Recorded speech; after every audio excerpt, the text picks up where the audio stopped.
All right, as promised, Gen 1 S10. We're gonna do the Gen 2 later.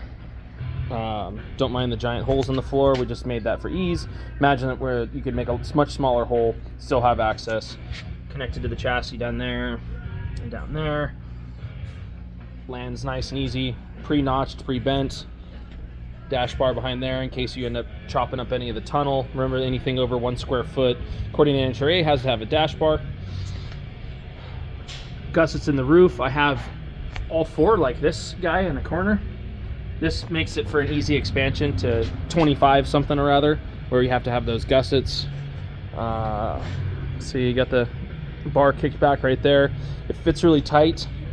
It's up in the corners as high as we could possibly get it, trying to make room. 2 different style door bars. You notice that you need like a little notch right there in the bottom for this fixed door bar. The opposing side, which, side note, the fixed door bar you could also do as a swing out if you wanted to. And then we made the higher one that clears all of the pieces. The higher one makes it so you could do a door swing out as well. So kind of just two different platforms, 2 different ways to do it.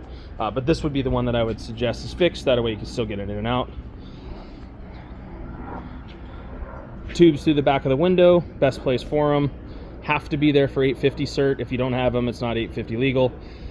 Doesn't matter what the internet says.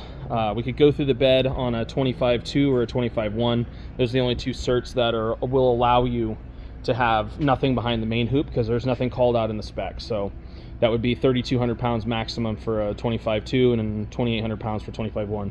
So we're going to expand off of this platform, go with the 25.2 type stuff, add to this. The perimeter will be the same because of the way that the software works, but we can make some minor tweaks here and there if you so desired. So there you go, Gen 1 S10 ready to go.